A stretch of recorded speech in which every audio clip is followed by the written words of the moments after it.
පින්නතුනි බොහෝම ශ්‍රද්ධාවෙන් යුක්තව මේ සදහැවත් පිරිස සියලු දෙනාම සැදී පැහැදී සූදානම් වෙන්නේ තථාගත ශාන්තිනායක සම්මා සම්බුදුරජාණන් වහන්සේ විසින් ලෝක සත්වයා පිළිබඳව අනන්ත අප්‍රමාණ දයාවෙන් කරුණාවෙන් මෛත්‍රියෙන් යුක්තව අවබෝධ කරගෙන දේශනා කොට වදාළ පරම ගම්බීර වූ ශ්‍රී සද්ධර්ම රත්නයෙන් අබමල් රේණුවකටත් වඩා අඩු බොහෝම පුංචි කොටසක් දේශනා කරවගෙන ලංකාවාසී ලෝකවාසී සද්ධර්මයට කැමති සියලුම දෙනාට මහත් යහපතක් සැලැස්වීමේ උතුම් පරමාර්ථයේ ඇතුව මේ ධර්මය සියලු දෙනා වෙනුවෙන් දානය කරන්න කටයුතු සංවිධානය කරගෙන සූදානම් වෙන මොහොත. ලෝක ධාතුවේ ඇති මහත්ඵල මහානිසංසදායකම දාන අතර මුලින්ම සඳහන් වෙන දානයේ හැටියට භාග්‍යතුන් වහන්සේ අපිට දේශනා කළේ මේ සද්ධර්ම දානමය පින්කමයි. ඒ උතුම් පින්කම සිදු කරගන්න මේ පින්නතුන් සියලු දෙනාටම ඊ타ම ඉක්මන් භවයක ඊ타මත්ම කෙටි කාලයකින් සුඛ සහගත ප්‍රතිපදාවෙන් ආර්ය සත්‍ය අවබෝධයෙන් සැනසීම ලබා ගැනීම සඳහාම මේ සද්ධර්ම දානානිසංසය පාරමිතාවක් වේවා කියලා ප්‍රාර්ථනා කරමු. පින්නතුනි අද ධර්ම දේශනාවේ මාතෘකාව හැටියට අංගුත්තර නිකායේ නවක නිපාතයේ බල සංඝහ වත්තු සූත්‍රය තමයි යොදා ගන්න කල්පනා කළේ. මේ සූත්‍ර දේශනාවෙන් කරුණු ටිකක් අපි කෙටියෙන් සාකච්ඡා කරන්න උත්සාහ කරමු. මේ දේශනාව අයිති වෙන්නේ අංගුත්තර නිකායේ නවක නිපාතයට. නවක නිපාතය කියලා කියන්නේ කරුණු 9 පැහැදිලි කර දේශනා කරපු දේශනාවල් අන්තර්ගත වෙන කොටස නවක නිපාතය. එමනම් මේ බලසංඝහ වත්තු සූත්‍රයේ කාරණා 4ක් පැහැදිලි කරනවා. යම් කෙනෙක් තුල මේ කාරණා 4 හරියටම වර්ධනය වෙලා තියෙනවා නම් ඒ පුද්ගලයාට බය 5ක් නැති වෙනවා කියලා දේශනා කරනවා. කරුණු 4ක් සම්පූර්ණ වෙනවා නම් බය 5ක් නැති වෙනවා. එතකොට කරුණු 9ක් බවට පත් වෙලා තියෙනවා. එhmenan මේ මුල් කාරණා 4 පිළිබඳව සඳහන් කෙරුවොත් පළවෙනි කාරණාව තමයි ප්‍රඥා බලය. මේ පළවෙනියෙන් වර්ධනය කරගන්න ඕනේ කරුණ ප්‍රඥා බලය. එතකොට මොකද්ද මේ ප්‍රඥා බලය කියලා සඳහන් කරන්නේ? වෙනතන මෙතන සඳහන් කරනවා කුසල් අකුසල් හැඳිනීම. වැරදි නිවැරදි හොඳ නරක සේවනය කළ යුතු නොකළ යුතු ආර්ය භාවයේ ලැබෙන නොලැබෙන කරුණු මනාව අවබෝධ කර ගැනීම සමයි මෙතන මේ ප්‍රඥා බලය කියලා හඳුන්වන්නේ. මුලින්ම සඳහන් කරනවා කුසල් අකුසල් හඳුනා ගැනීම. එමනම් මේ ජීවිතය තුළ මේ දේවල් කළොත් කුසල්, මේ දේවල් කළොත් අකුසල්, කුසල් මොනවද අකුසල් මොනවද කියන කාරණාව මනාව හඳුනා ගත යුතුයි. ඒ මනා හඳුනා ගැනීම බලයක් බවට පත් වෙනවා. එහෙම හඳුනා ගන්න බැරුව ගියොත් අපි අතින් පව් සිද්ධ වෙනවා අපි දන්නේම නැතුව. මේ කාරණාව මෙහෙම සිහිපත් කළොත් පින්නතුනි මේ සිහිය කියන එක එහෙම නැත්නම් සතිය කියන එක ජීවිතේ ඊටාම වටිනවා. එහෙම සඳහන් කළේ යම් කෙනෙක් සතියෙන් තොරව සිහියෙන් තොරව කටයුතු කරන හැම මොහොතකම ඒ පුජ්‍යලයට වැඩියෙන්ම රැස් වෙන්න පටන් ගන්න අකුසල්. සිහියෙන් හිටියොත් විතරයි කුසල් වැඩෙන්න පටන් ගන්න. එහෙම නැත්නම් කෙනෙක් එක්ක කතා බහට පැටලිච්ච වෙලාවක පිරිසක් එක්ක අපි කතා කරන්න ගියහම මනා සිහියක් නොතිබිච්ච නිසා දන්නේම නැතුව අපි අල්ලාප සල්ලාප වලට යෙදිලා කාටවත් වැඩක් නැහැ. නිකන් નિરර්ථක කතාවක්. ඔහේ කාලය ගෙවිලා යනවා. ඒ කතාව ඇතුලේ තව කෙනෙකුට චෝදනා කරනවා. මේ ආදී වශයෙන් නොයෙක් කරුණු කාරණා අපි තුල තියෙනවා. ඒ නිසා සිහිය නැති නිසා නිරන්තරයෙන් ජීවිතයට සම්පප්‍රලාපේ ඇතුල් වෙනවා. සිහිය නැති නිසා බොරු කියවෙන්නත් පුළුවන්. මේ නිසා නිරන්තරයෙන් රැස් වෙන්න පටන් ගන්නේ අකුසල්. යම් කෙනෙක් සිහියෙන් හිටියනම් කතාව පටන් ගන්නකොටම දන්නවා මම මේ මොනවද කතා කරන්න හදන්නේ? මම මේ මොනවද කියන්න හදන්නේ? මේ කියමන මට ප්‍රයෝජනවත්ද? අහගෙන ඉන්න කෙනාට ප්‍රයෝජනවත්ද? එහෙම නැත්නම් දෙපිරිසටම නිෂ්ප්‍රයෝජන කාරණාවක්ද මේ කියවෙන්නේ? කාලේ නාස්ති කරන්න අවශ්‍ය නිසා ගොතන වචන පේලියක්ද මෙතන තියෙන්නේ? කියන කාරණාව නිරන්තරයෙන් සිහියට එනවා හොඳ සතියකින් ඉන්න කෙනෙකුට. මනස සිහි කල්පනාවෙන් ඉන්න කෙනෙකුට. ආන්ගේ සිහි කල්පනාව නැති වෙච්ච තැන හැම වෙලාවෙම මේ පරුස වචන, පිසුන වචන, සම්පප්‍රලාප කියනවා ජීවිතයට එකතු වෙන්න පටන් ගන්නවා. පරුස වචන කියලා සඳහන් කරාම සමහර කෙනෙක් කල්පනා කරන්න පුළුවන් නෑ අද දවස් ඇතුළත මම පරුස වචනයක් භාවිතා කළේම නෑ කියලා. නමුත් පරුස වචන පිළිබඳව ධර්මයේ හඳුන්වලා තියෙන හැටි අපි සමාජ ජීවත් වෙනකොට මෙන්න මේ වචන නම් පරුසයි කියලා දන්න වචන ප්‍රමාණයක් තියෙනවා. නමුත් ධර්මානුකූලව කල්පනා කරාම ධර්මයෙන් පැහැදිලි කරනවා යම් කෙනෙක් ද්වේෂ සහගත සිතින් යුක්තව තව කෙනෙකුට තෝ කියන වචනේ පාවිච්චි කළොත් ද්වේෂ සිතින් යුක්තව ඒ වචනේ අයිති වෙන්නේ පරුස ගණේටමයි.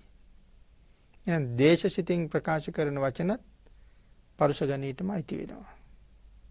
හැබැයි මේ තෝ කියන වචනේම පරුස නොවි ප්‍රකාශ කරන්න පුළුවන්කමකුත් තියෙනවා. සමහර වෙලාවට සෙනෙහස වැඩි නිසා අපේ පැරණි මව්පියෝ දරුවන්ට මේ තෝ තොපට කියන වචනේ නිතර භාවිතා කරලා තියෙනවා. සමහර වෙලාවට දරුවන්ගෙන් අහලා තියෙනවා මේ තොපි කාලාද ඉන්නේ. එහෙම අහන්නේ ද්වේෂ සහගත හිතකින් නෙමෙයි. සමහරලාට තමන්ගේ දරුවා හුඟක් ලොකු කෙනෙක් වුණත් විවාහ වෙලා දරු මල්ලෝ ඉන්න කෙනෙක් වුණත් සමහරලාට අම්මා කෙනෙක් තාත්තා කෙනෙක් දරුවෙක්ගෙන් අහනවා පැටිතෝ කෑවද?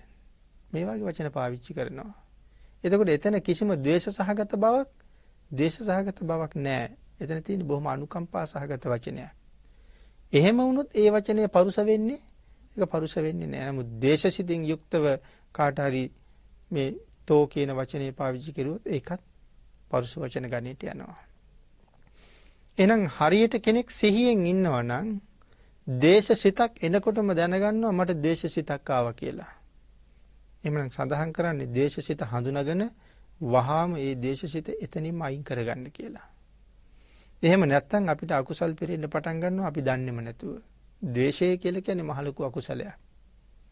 ඒ ද්වේෂය පවතින වෙලාවේ යම් වෙනත් හේතුවක් ඉදිරිපත් වෙලා ඒ පුද්ගලයා මරණයටපත් වුණොත් සමහරලාට ඉපදෙන්න වෙන්නේ ඊටාම භයානක තැනක. එක්ක ණයෙක් පොළඟෙක් වෙලා ඉපදෙන්න මේ විසකුරු සතෙක් වෙලා ඉපදෙන්න තියෙන අවකාශ බොහොම වැඩි. ද්වේෂ සහිතව මරණයටපත් වුණොත් නිරයේ යන්න තියෙන ඉඩත් වැඩි. යක්ෂයෙක් වාගේ වෙලා ඉපදෙන්න තියෙන ඉඩ කඩත් බොහොම වැඩි කියලා සඳහන් කරනවා ද්වේෂයෙන් මරණයටපත් වුණොත්. ඒ නිසා ද්වේෂය වහාම හඳුනාගෙන ද්වේෂය පාලනය කරගන්න එක ඊටාම වටිනවා. ඊළඟට හරියටම සිහි තිබුණේ නැත්තම් තවත් අකුසල් සිද්ධ වෙන හැටි සමහර වෙලාවට ද්වේෂය නිසා අපි අතින් ආර්ය අපවාද වෙන්න පුළුවන්. සමාජයේ හැසිරෙන අය ආර්ය තත්ත්වයටපත් වෙලාද නැද්ද කියලා අපිට දැනගැනීමේ හැකියාවක් වෙනම විශේෂ හැකියාවක් අපිට නැහැ.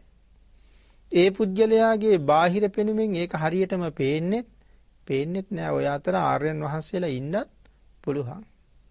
නමුත් ඉවසීමක් නැති මගේ වචන නිසා මං ආර්යයන් වහන්සේ නමකට චෝදනා කිරුවා දොස් කීවා වෙන්නත් පුළුවන්. ඒක ඊටාම භයානක තැනක තියෙන දෙයක්. සමහර වෙලාවට එහෙම වුණොත් මේ ජීවිතෙන් මාර්ගඵල ලැබලා සසරින් එතර යන්න අපිටත් පින් තිබුණත් ආර්ය අපවාදයක් සිද්ධ වෙලා තිබුණොත් එතනින් එහාට ඒ මාර්ගඵලය ලබාගෙන ඉදිරියට යන්න අපිට යන්න වෙන්නේ නැහැ. ඒ සිහි නැතුව දේශසිතක් ඇවිල්ලා ඒක පාලනය කරගත්තේ නැතුව වචන පාවිච්චි කරගන්න ගිහිල්ලා වෙච්ච දෙයක්. ඉතින් ඒ නිසා මේ ද්වේෂය හරියට අපිට අනර්ථකාරී. අර එක ස්වාමින් වහන්සේලා කණ්ඩායමක් පිණ්ඩපාතේ වැඩියා. එතන මාර්ගඵලලාභීන් වහන්සේලාත් හිටියා. රහතන් වහන්සේලාත් හිටියා. රහතන් වහන්සේ පිඬුසිඟාගෙන විහාරයට වැඩියේ නෑ. තමන් වහන්සේ වැඩ හිටපු ආරණ්‍යයට වැඩියේ නෑ. ගහක් මුල වාඩි වෙලා උන්වහන්සේ දානි ටික වැළඳුවා. එතන හිටියා තව සෝවාන් වෙච්ච ස්වාමින් වහන්සේලා. සෝවාන් වෙච්ච එක ස්වාමින් වහන්සේ නමක් අර රහතන් වහන්සේ දිහා බලලා සමච්චලයට ඇනුම් පදයක් වගේ වචනයක් කීවා. මොකද ඉන්න තැනට යනකන්වත් වසන තැනට යනකන්වත් ඉවස ගන්න බැරිද ඔතනම වාඩි වුණේ වාගේ කියලා ඇනුම් පදයක් කීවා. නමුත් උන්වහන්සේ දානේ වළඳලා නැවත වැඩ ඉන්න තැනට වැඩම කරලා හවස් වරුවේ ඇහුවා අර ස්වාමින් වහන්සේ අහවල් ස්වාමින් වහන්සේ වැඩ ඉන්නවද කියලා. ඉන්නවා කිව්වට පස්සේ උන්වහන්සේට මම කතා කරනවා කියන්න කියලා කිව්වා. අනික් ස්වාමින් වහන්සේලා ඒ කාරණාව ඒ ස්වාමින් වහන්සේට දැන්නුවා. දැන්නුවාට පස්සේ උන්වහන්සේ ළඟට ආවා. එයාට පස්සේ අහනවා ඔබ වහන්සේ මේ ශාසනයේ කිසියම් ඵලයක් ලබාගෙන ඉන්නවද කියලා. සඳහන් කළා ස්වාමීනි මම පළවෙනි මාර්ගඵලය අත්පත් කරගත්ත කෙනෙක් සෝවාන් වෙච්ච කෙනෙක් මම. ඒ වෙලාවේ රහතන් වහන්සේ සඳහන් කළා එහෙමනම් ඉතුරු ඵල තුනට උත්සාහ කරන්න එපා කියලා. ඒ වෙලාවේ තමයි මතක් වුණේ මං උදේ කියපු වචනේ වැරදිලා තියෙන්නේ කියලා. උන්වහන්සේට වැඳලා සමාව අරගෙන තමයි එකෙන් නිදහස් වුණේ. ඉතින් ඒ කාරණාව දැනගත්ත හින්දා. නමුත් එහෙමනම් මේ අපිට ඇති වෙන ද්වේෂවල පළියට හැටියට මේ වාගේ ගුණවතුන් උදෙසා සිල්වතුන් උදෙසා කොයිතරම් අපි අතින් චෝදනා වෙනව ඇද්ද? එහෙම වුණොත් කොයිතරම් අකුසල් සිද්ධ වෙනවද? ඒ හරියටම මේ කුසල් මොනවද අකුසල් මොනවද මේ කාරණාව එක කාරණාව විතරක් මේ කුසල් අකුසල් කියන වචන දෙක විතරක් විස්තර කරන්න දීර්ඝ කාලයක් අවශ්‍යයි. නමුත් මේක හරියටම හඳුනා ගන්න මේ ප්‍රඥාව නැමැති බලය තියෙන්න ඕනේ. මා විසින් කළ යුත්තේ මොකක්ද නොකළ යුත්තේ මොකක්ද කියන එක හරියටම තීරණය කරන්න. එමනම් වැරදි නිවැරදි හොඳ නරක සේවනය කළ යුතු නොකළ යුතු ආර්ය භාවයේ ලැබෙන නොලැබෙන ආදී මේ කරුණු මනාව දැනගන්න ඕන. ආර්ය භාවයේ ලබා ගැනීම සඳහා මොනවාගේ කුසල ධර්මයන් සම්පූර්ණ කරගත යුතුද? මේ කුසල කර්මයන් සිද්ධ කිරීමෙන් ආර්ය භාවයට හේතු වෙන්නේ නැද්ද? ඒ කාරණාවල් මනාව මේ ප්‍රඥාවෙන් සිහිපත් කරගෙන අවබෝධ කරගෙන ආර්ය භාවයේ සඳහාම හේතු වෙන කුසල් නිරන්තරයෙන් වර්ධනය කරන්න තම තමන් ජීවිතවල පුරුදු කරගත යුතු නිසා ඒ කාරණාව සඳහන් කරනවා ආර්ය භාවයේ ලැබෙන නොලැබෙන කාරණත් මනාව අවබෝධ කරන්න කියලා. ආර්ය භාවයේ ලැබෙන නොලැබෙන කුසල් තෝරා ගැනීම ප්‍රඥා බලයයි කියලා මෙතන සඳහන් කරනවා. මේක තමයි පළවෙනි බලය. දෙවෙනි බලය සිහිපත් කරනවා වීර්ය බලය කියලා. එතකොට මොකද්ද මේ වීර්ය බලය කියලා කියන්නේ?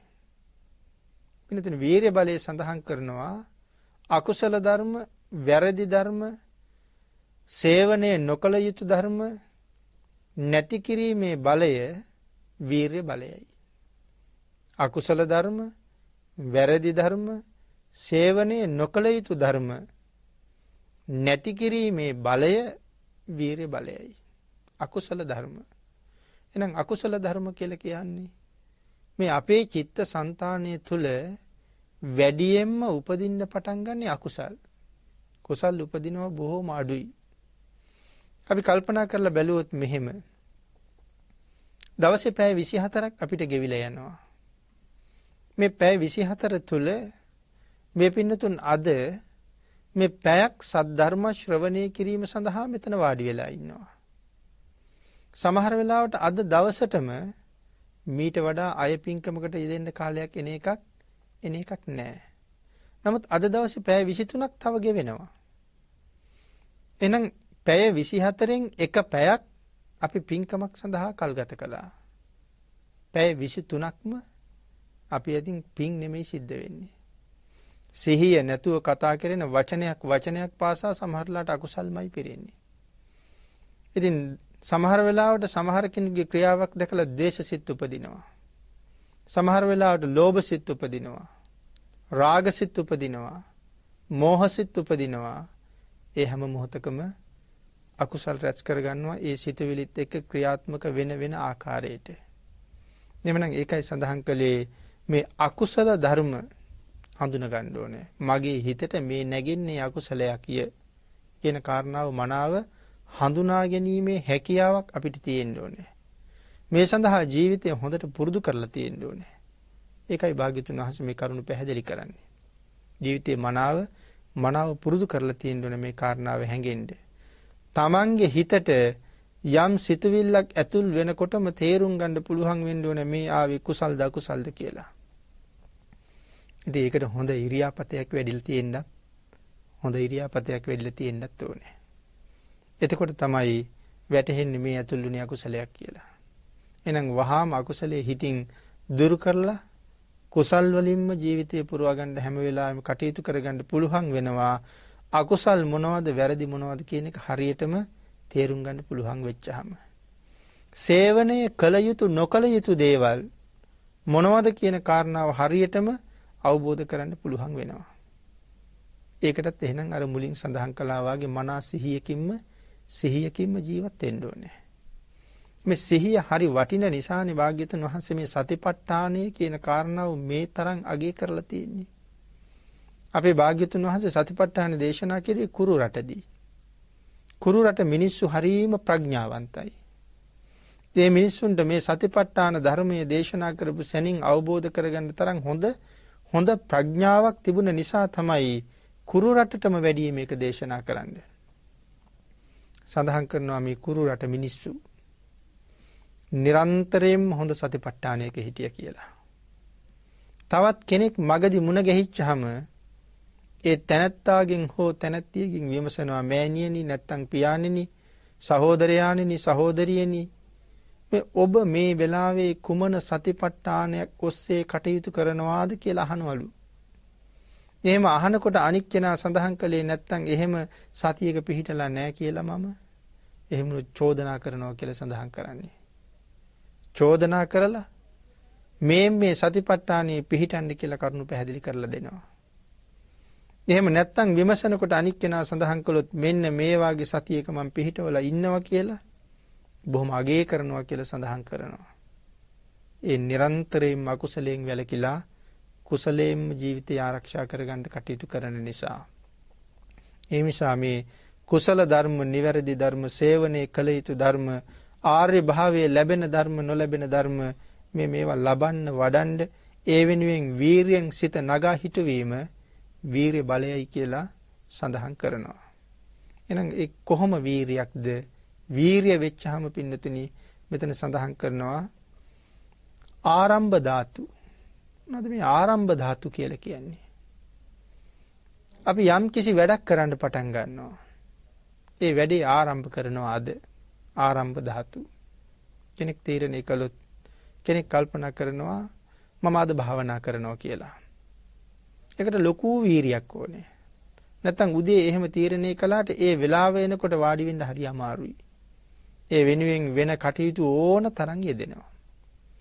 එන යම් කෙනෙක් ඕනෑම වැඩක් ජීවිතේ පටන් ගන්නකොට නම් පුදුමාකාර උනන්දුවෙන් පටන් ගන්නවා. උනන්දුවෙන් පටන් ගන්නවා ඒ වෙනුවෙන් සැලසුම් හදනවා. සමහරලාට විශාල මුදලක් වියදම් කරනවා. හැබැයි මේ වැඩේ කරගෙන මැද්දට යනකොට අර පටන් ගත්ත වීරිය එයාට නැහැ. ආරම්භ ධාතුව එයා ගාව මැද්දට යනකොට නැහැ. අගට යනකොට ඒක ඇත්තෙම නැහැ. වැඩේ මග නතර වෙලා. පුද්ගලයා වැඩෙන් ඉවත් වෙලා ගිහිල්ලා වැඩේ නතර වෙලා. නැත්නම් බලාපොරොත්තු වෙච්ච විදිහට සාර්ථකව වැඩේ නිමා වෙන්නේ යන්තම් එහෙම මෙහෙන් ඉවර වෙනවා. ඇයි එහෙම වෙන්නේ? මෙන්න මේ වීරිය බලය කියන එක නැති හින්දා. කුසල් කරන්න ගියහමත් ඔහොමයි. එදිනෙදා ජීවිතෙත් ඒක එහෙමමයි. ඊළඟට සඳහන් කරනවා අනවජ්‍ය බලය කියලා. මොකක්ද එතකොට මේ අනවජ්‍ය බලය කියලා කියන්නේ? අනවජ්‍ය බලය සඳහන් කරනවා අනවජ්‍ය කියලා කියන්නේ නිවැරදි බලය කියලා.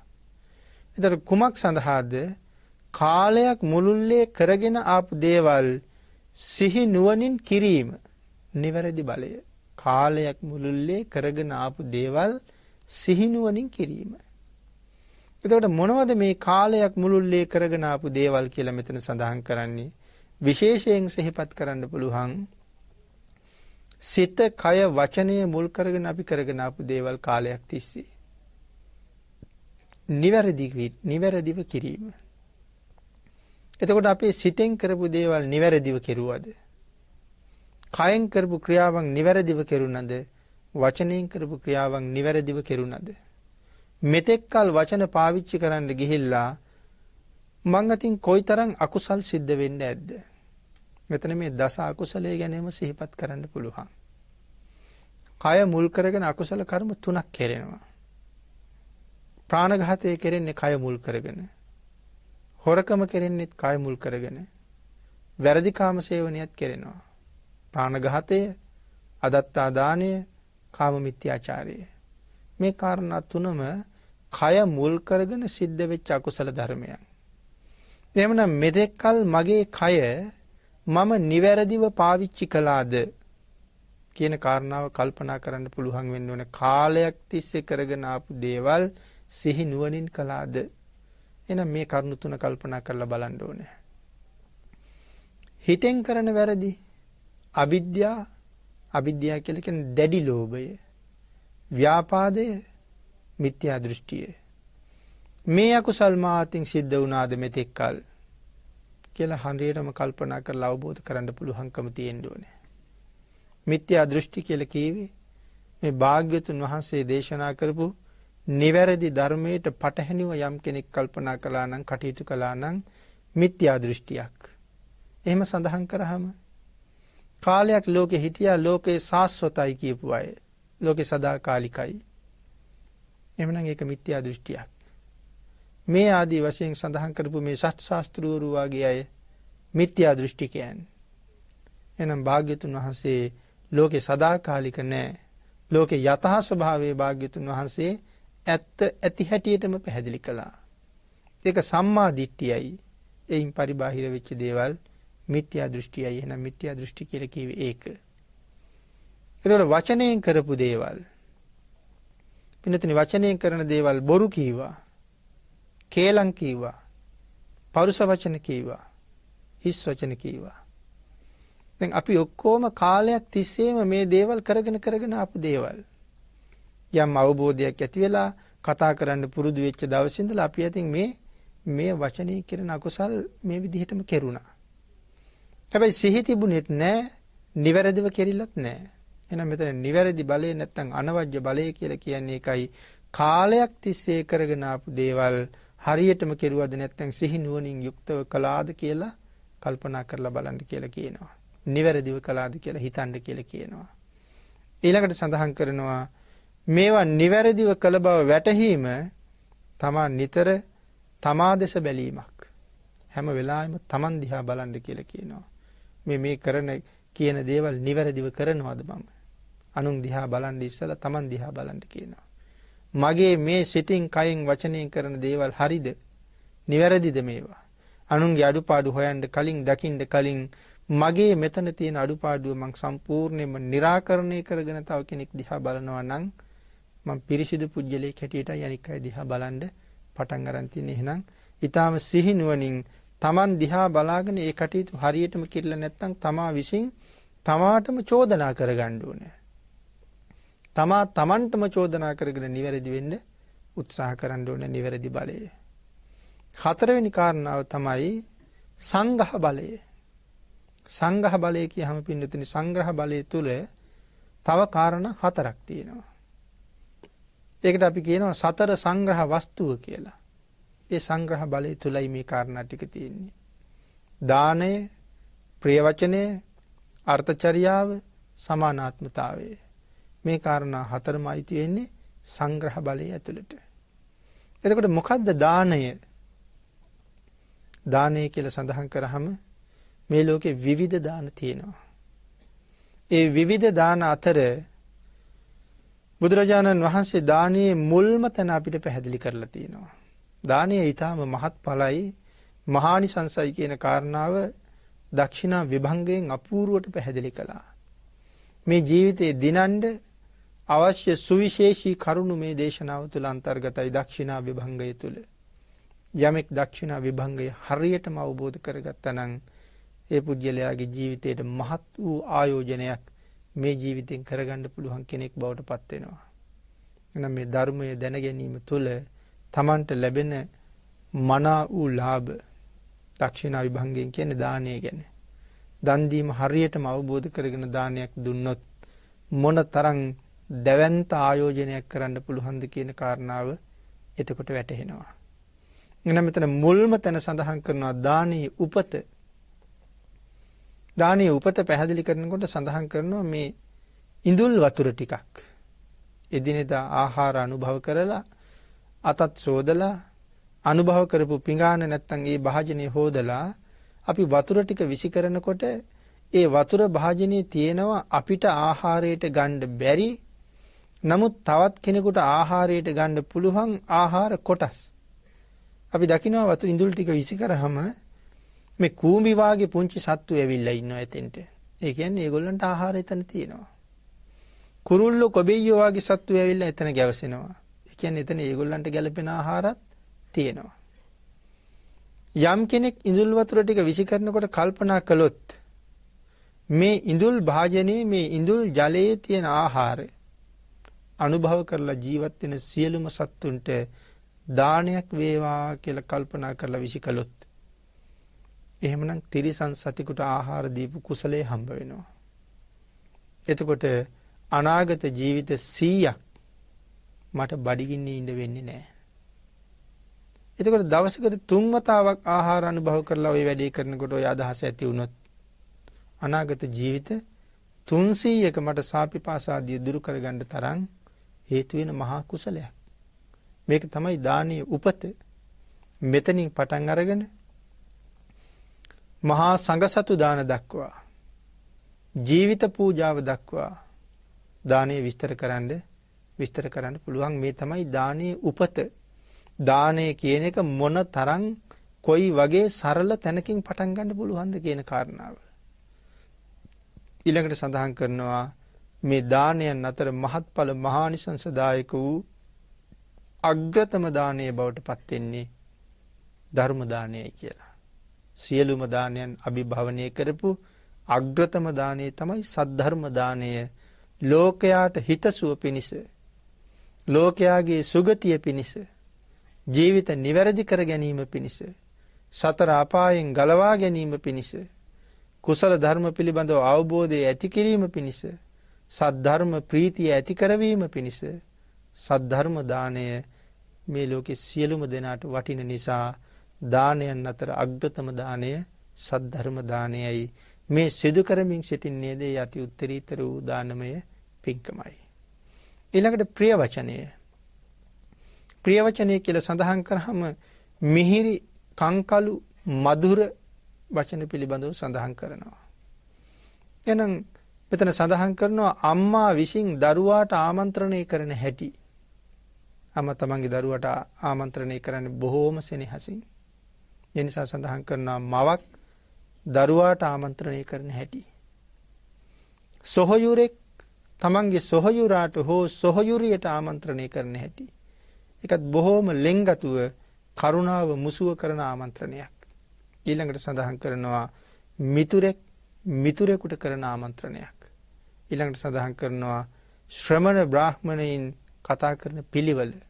මේ ශ්‍රමණයන් වහන්සේලා බ්‍රාහ්මණවරු කතා කරන පිළිවෙල ඊටාම මිහිරි, ඊටාම මధుරයි. ඒ වචනවල ද්වේෂයක් ඇත්තෙම නැහැ. අනුකම්පාව පිරීලා තව කෙනෙකුගේ යහපත වෙනුවෙන්ම පිට වෙන වචන ඒ අතර තියෙන්නේ. ආන් ඒ වාගේ වචන මේ ප්‍රිය වචන ගණයෙහිලා ගැනෙනවා.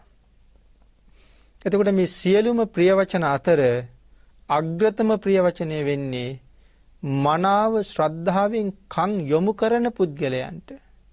ශ්‍රද්ධාවෙන් අහන්න කන් යොමාගෙන ඉන්න පුද්ගලයන්ට භාග්‍යවතුන් වහන්සේගේ ධර්මයම දේශනා කරමින් ඔවුන්ගේ සවන් පුරවන්න පුළුවන් නම් ඒක තමයි ප්‍රිය වචන අතර තියෙන අග්‍රතම ප්‍රිය වචනය. මනාව සවන් දෙන්නන්ට ධර්මයේ දේශනා කිරීම. ඒක තමයි ප්‍රිය වචන අතර අග්‍රතම වූ ප්‍රිය වචනේ බවට පත් වෙන්නේ. ඊළඟට සඳහන් කරනවා පින්නතනි මේ අර්ථචර්යාව කියන කාරණාව.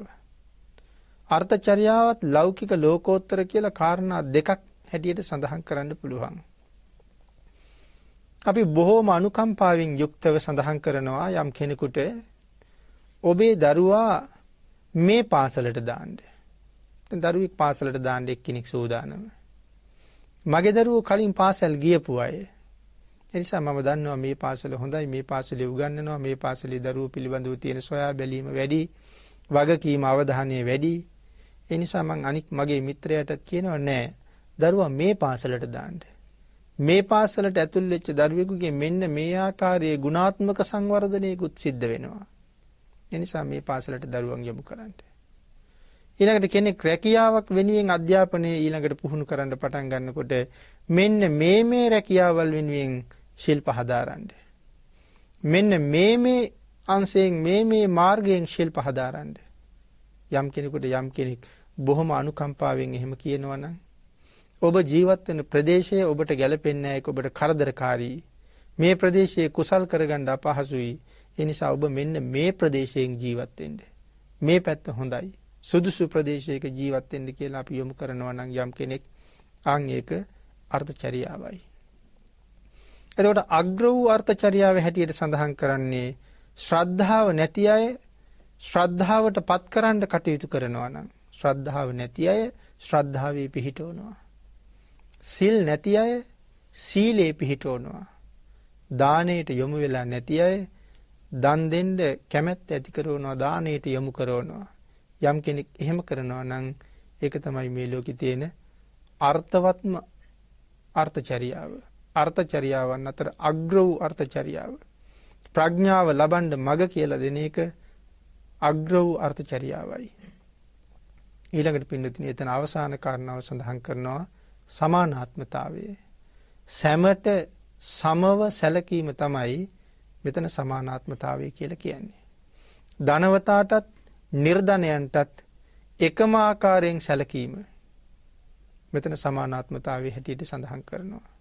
කුලවතාටත් කුලහීනයාටත් උගත් කෙනාටත් නුගත් කෙනාටත් දුප්පත් කෙනාටත් පොසත් කෙනාටත් වෙනසක් නැහැ.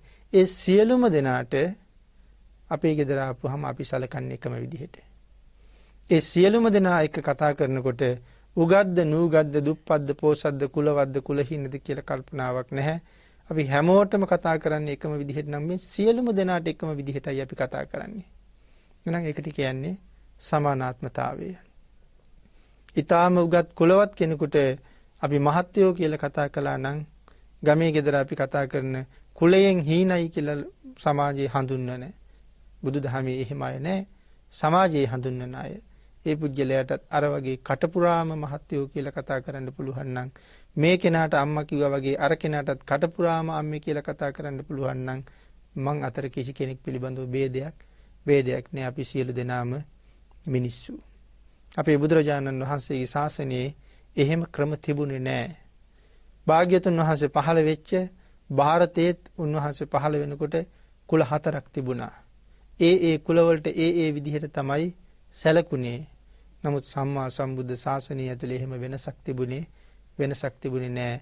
මේ ශාසනයට ආවට පස්සේ මේ බ්‍රාහ්මණ භික්ෂුවය, මේ ශාස්ත්‍රීය භික්ෂුවය, මේ වෛශ්‍ය භික්ෂුවය කියලා වෙනසක් තිබුණේ නෑ. ඒ සියලුම දෙනා එකම වංශයකට අයිති වුණා.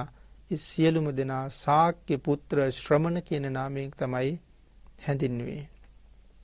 එදාට ශාක්‍ය වංශයෙන් පැවිදි වෙච්ච අයත් සුනීත සෝපාකලා සියලු දෙනාමත් එකම පිරිසක් බවට තමයි ශාසනය ඇතුලේ කටයුතු කළේ. එහෙනම් සමානාත්මතාවය. ඊළඟට සඳහන් කරනවා මේ සමානාත්මතාවයන් අතර අග්‍ර වූ සමානාත්මතාවය මොකද්ද? මාර්ගඵලලාභී අය. මාර්ගඵල ලබලා නැති අයට එතෙන්ට එන්න උදව් කරන එක. යම් කෙනෙක් මාර්ගඵලයක් ලබලා ඉන්නේ මාර්ගඵල ලබලා නැති අයට මගඵල ලබන්න උදව් කරනවා. රහත් භාවයට පත් වෙලා නැති අයට රහත් වෙන්න උදව් කරනවා. එහෙම නැත්නම් සෝවාන් කෙනෙක් සෝවාන් නොවිච්ච කෙනෙකුට සෝවාන් වෙන්න මඟ කියලා දෙනවා.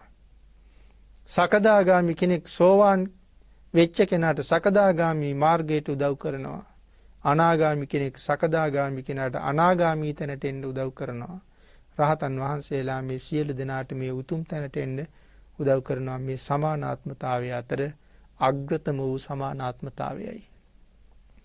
යම් පිරිසක් තුළ මෙන්න මේ කාරණා ටික බලයක් හැටියට දියුණු වෙලා තියෙනවා නම්, මේ බල හතර තියෙනවා නම්, ආන් ඒ පුද්ගලයාට මේ ලෝකේ ජීවත් වෙනකොට බය පහක් නැති වෙනවා කියලා සඳහන් කරනවා.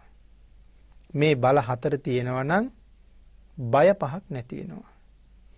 නැති වෙන බය පහ තමයි ආජීවක බය, අසිලෝක බය, පරිසාරජ්‍ය බය, මරණ බය, දුක්ගති බය. මුලින් සඳහන් කරපු බල හතර තියෙනවා නම් මේ සඳහන් කරපු බය පහ නැතුව යනවා. පළවෙනි බය තමයි ආජීවක බය. මොකද්ද මේ ආජීවක බය කියලා කියන්නේ? ජීවත් වීම සඳහා මම මොනවා කරන්නද? ඕනෑම කෙනෙකුට ඇති වෙන බයක් මේක. ජීවිතේ පවත්වා ගැනීම සඳහා මම දැන් කුමක් කරන්නද? සමහර වෙලාවට අම්මා තාත්තා යටතේ ජීවත් වෙන කන්නම් මේ වගේ දෙයක් ලොකුවට බරට දැනෙන්නේ නැහැ. තවත් කෙනෙක් යටතේ ජීවත් වෙන නිසා. නමුත් Taman තනියම ජීවිතේ පටන් ගත්තාම ලොකු බරක් ගොඩනගෙන්න පටන් ගන්නවා. මම මොනවද ජීවත් වෙන්න කරන්නේ?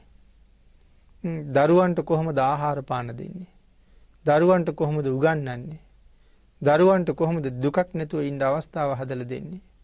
ඒගොල්ලන්ගෙන් ලෙඩක් දුකක් හැදුනොත් ඒ වගේ ආරක්ෂා කරගන්න කොහොම කටයුතු කරන්නද? මේ සියලු කටයුතු කර ගැනීම සඳහා මම ජීවත් වෙන්න මොනව කරනවද?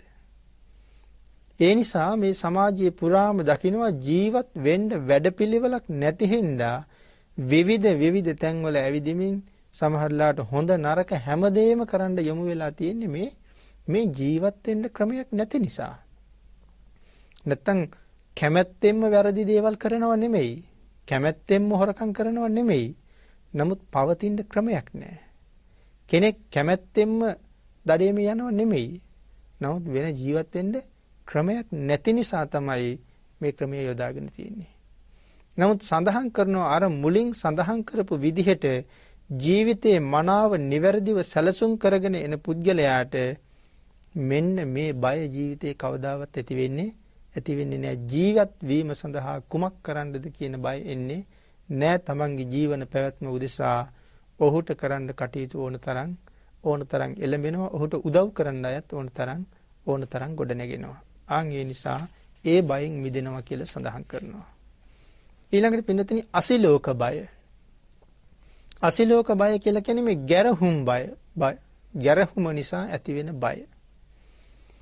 යම් වැඩක් කරන්න ගියහම, යම් ගමනක් යන්න ගියහම, යම් කෙනෙක් එක කතා කරන්න ගියහම, යම් කෙනෙක් ආශ්‍රය කරන්න ගියහම අපේ හිතයට නිරන්තරයෙන්ම බයක් උපදින්න පටන් ගන්නවා.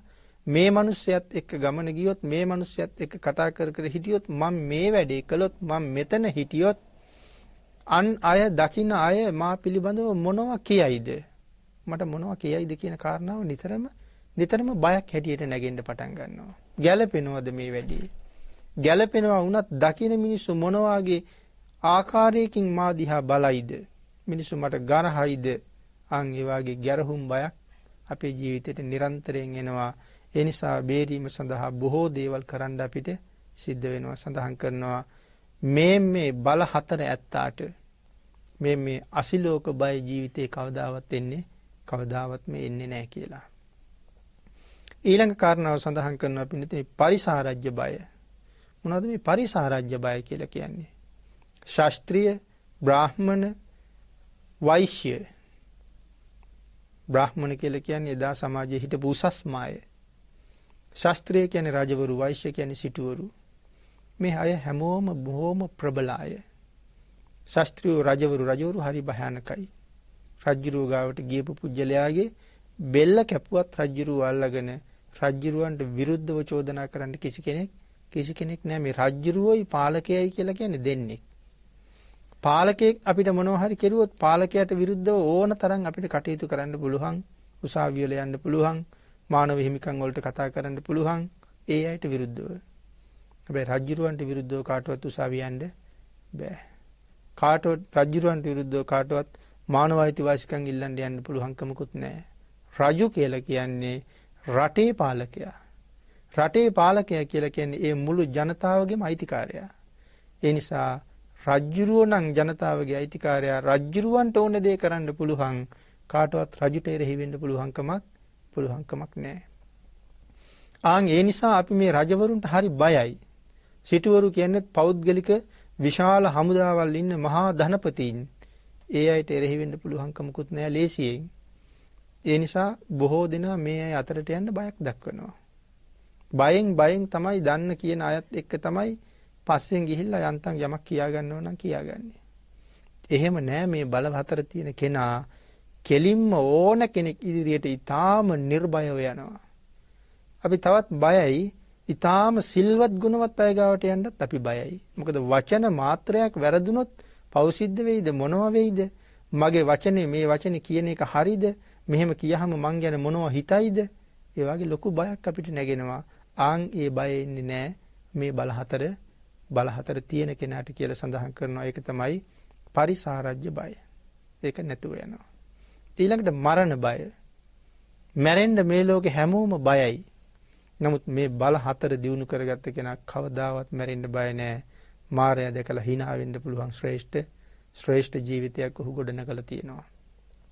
ඔබත් මමත් කවදා හිටියත් මැරෙන බව සත්‍යයි.